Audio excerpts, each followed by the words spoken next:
All right, Coach, welcome back to the deep dive. Today, we're going to look into something that I think a lot of you are probably at least a little familiar with: cold water immersion, or as everyone likes to call it, CWI. CWI. We all know that icy plunge. Yeah. Right.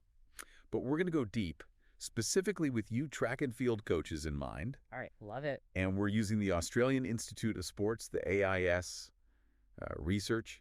CWI, is it worth the plunge to kind of guide us along the way? Yeah. I mean, full disclosure right off the bat, I really like this AIS document. Oh, yeah. It's a fantastic resource. Why is that? Well, they lay out the science, but they really dig into how CWI can be a strategic tool for coaches like you. Okay, so let's jump right into it then. Yeah. What is CWI, and why should track and field coaches even care? I mean, what are we even talking about here? So it's pretty much what it sounds like. Okay. You are immersing the body in cold water, typically 10 to 15 degrees Celsius. Yeah, I know, right? It's cold. For about 10 to 15 minutes post-exercise. You see, okay. Now, why should coaches care? Well, this is where it gets interesting, especially for your track athletes. Okay. Faster recovery from those intense training sessions. Okay. Which means they can get back to training sooner and possibly even see some performance improvements. So that's what I'm thinking about, right? So let's say I've got my 400-meter hurdler who's always battling hamstring soreness after an intense interval session, right? Right. Could CWI be the secret weapon for faster recovery? Mm-hmm.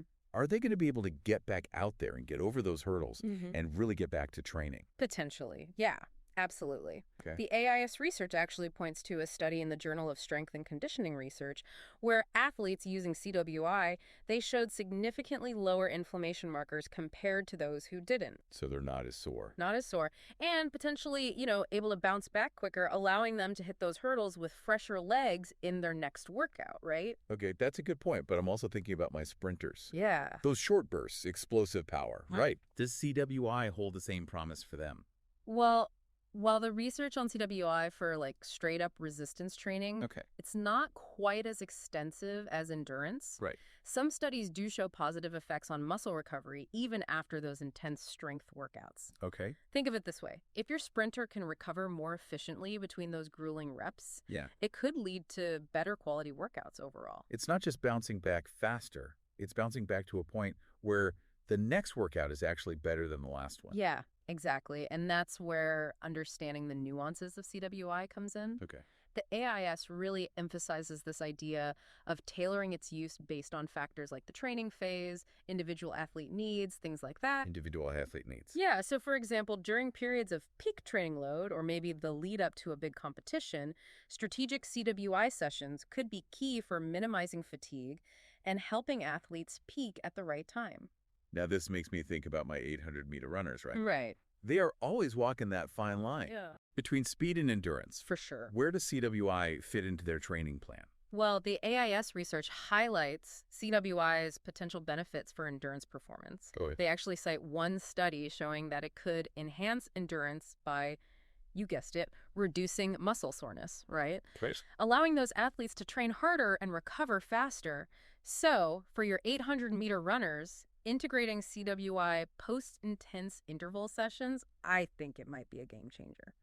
So we talked about all these benefits, but we need to talk about the other side of the coin. Sure. What are the risks? What should coaches be aware of?